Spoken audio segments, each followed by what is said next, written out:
it's just a JavaScript method show feed dialog, which Ronnie shows. It's just you call that method, shows the thing, they preview it, they hit publish, shows up in their feed. As we actually said, that actually gives it better weight through our system. We know the users published it. There is a server-side method called publish user action, which goes through all of our RESTful APIs that you can use, and that will send what we call a one-line story.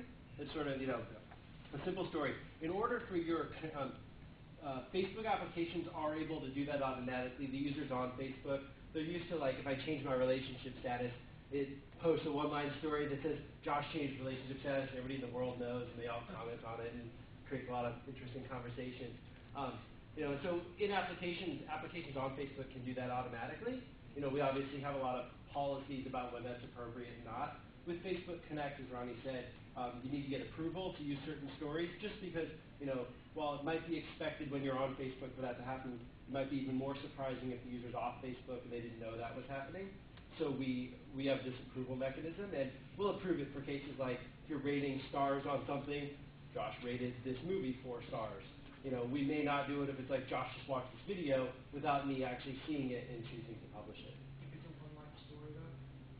Oh. If it's a one-line story, then it can't be automatically published without a one-line. If it's a one-line story and it hasn't been pre-approved for that mechanism, you need to call, there's 2 methods, show feed dialog, JavaScript, which shows the lightbox, or publish user action, which goes automatically. To use publish user action, you actually have to get that specific story approved by Facebook.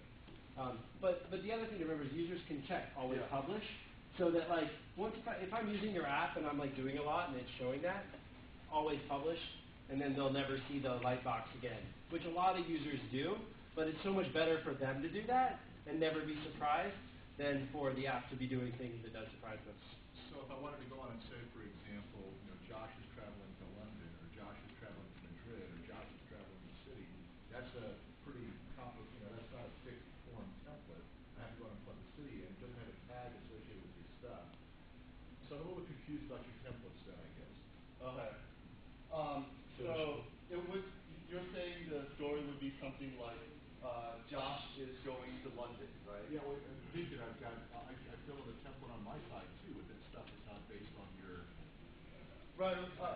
So it's a JavaScript call, and one of the arguments is a JSON object containing the data. So let's say it's after just travel to locations, right? And in your JSON object, you would have location equals Madrid.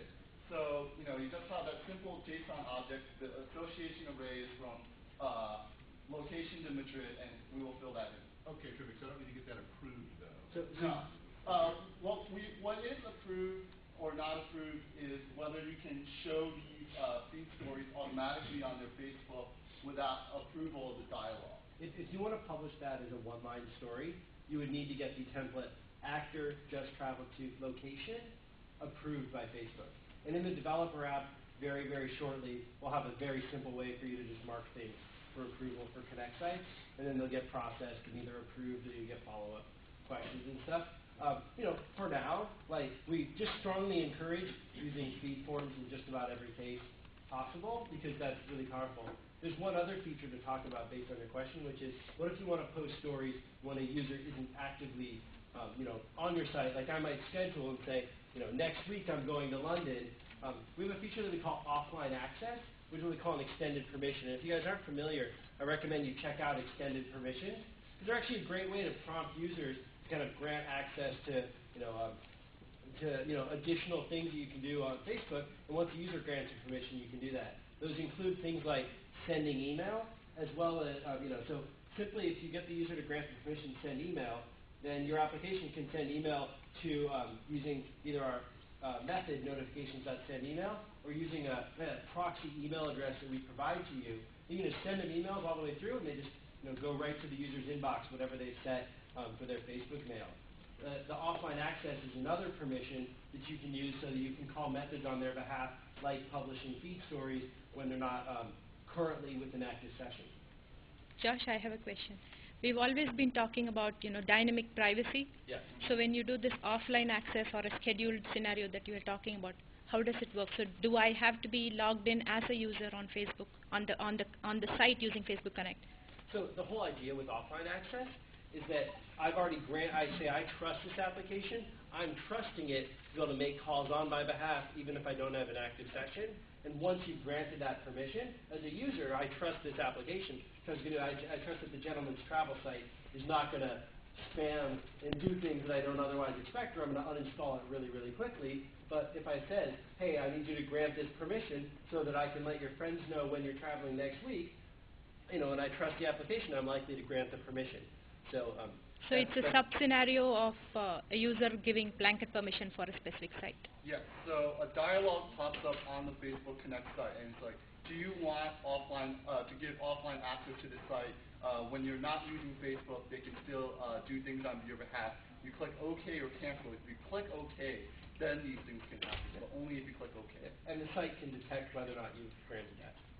And then how do we go and retract that back as a user? Do we have to go back to our Facebook settings for that particular app, or we change our mind about that site later on? Yeah, you use your Facebook application settings. Okay. to manage all that.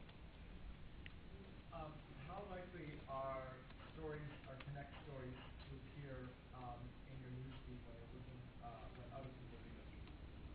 So another advantage of having a free dialogue is that we know your friend really wanted this to be published. Okay.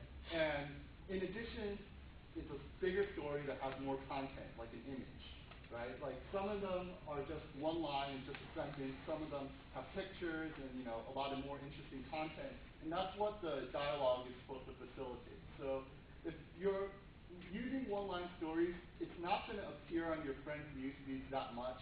But if you're using the dialogue, then it will. And this dialogue boost also occurs if the user selected with the dialogue to always publish.